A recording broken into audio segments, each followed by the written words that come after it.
Hello again. This is Yanshi Wilson, guest correspondent here with MedEdge MEA at the Pure Lab Health event. And right now I am going to be speaking to Dr. Brian Jackson of Hippocratic Capitalism. Give us a little insight about what that is, that title, for someone who's never heard it before. So the idea here is that in most countries of the world, and certainly I'm from the U.S., but even in countries that have more national health systems, there are a lot of markets in play in healthcare everywhere around the world. Yeah. The value system of healthcare, both for those who work in healthcare, but more importantly for patients who are receiving healthcare, has a lot of expectations around the ethics and the responsibility, and I would say also the science of healthcare. Yeah. That if we're going to have a system that actually works well for everyone in the long run, companies need to respect those expectations and those ethics. Right. So the idea behind the name Hippocratic Capitalism is that we can make markets and companies well aligned with social expectations if we only prioritize that and put the effort into it. Okay, I love the approach. So we were talking just briefly about AI's role in the overall play of healthcare, but in particular here in diagnostics and precision medicine. Can you talk a little bit about that? So what I love about the question is everyone is excited about AI. Yes. And everyone, I think, is excited about AI in medicine. Yes.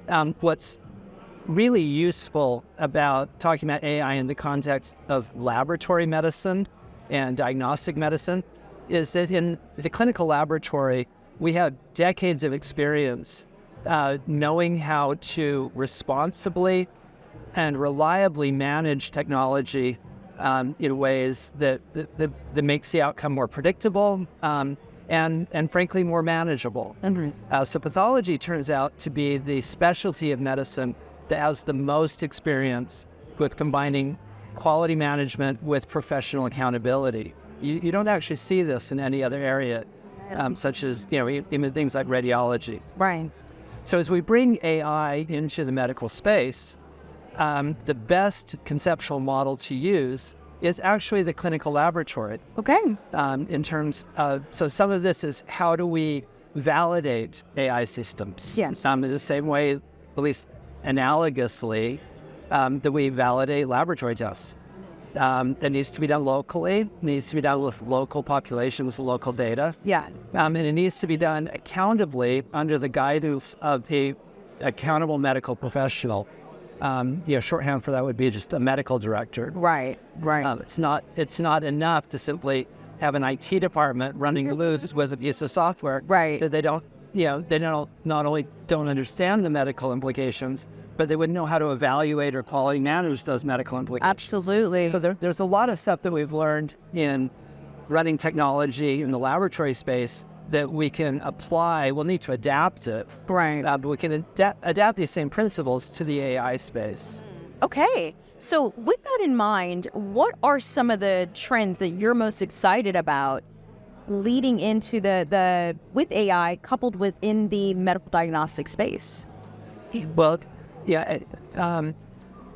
personally, the trend that I'm excited about is so many people talking about ethical AI, responsible AI. All right.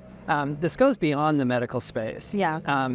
If you look at computer science societies, for example, ACM, IEEE, and you look at the major universities, MIT, Caltech, and a number internationally as well.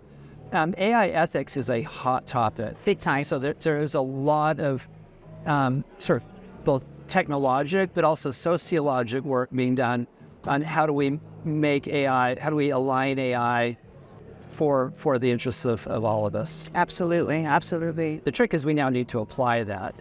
Having it be a purely academic exercise is really not enough. Right. And so that's where I think hospitals and healthcare professionals have a big opportunity to step up. So what are some ideas that you have to make AI, from the very beginning equitable, and making sure that from the very base standard, the foundation of its coding, it is aligning with what ethics should be for where AI should go? Yeah, so there's a lot of that question, and I think the answer needs to be layered as well. Yes. Because one of the things that we learn about the history of technology and the history of technology in society is that there's no one answer to any of these things. 100%. Successfully managing any technology, particularly one with big impact, big implications, big safety implications, is that you have to have multiple layers that complement each other. Correct. So one piece is to have the accountability in place. And I would say in healthcare, accountability needs to go back to a medical professional, which means a human being. Right. We have medical directors of hospitals and clinics. We have medical directors of laboratories. We need to have medical directors of IT as well, which is not a tradition that is well established necessarily. But in the AI world, we absolutely need this. Okay. Once we have accountability, we need to develop quality management systems that are appropriately tuned to the characteristics of AI. And again, this is a hard problem. Yes. This is where the computer scientists can help us a lot. Yeah. In the laboratory, we know, we understand the chemistry of the tests that we do in the chemistry lab. And we understand the physical characteristics of the cells we analyze in the hematology lab. Right. Understanding AI at that same level of specificity, that we're not quite there yet. Right. You look at ChatGPT, you look at self-driving cars.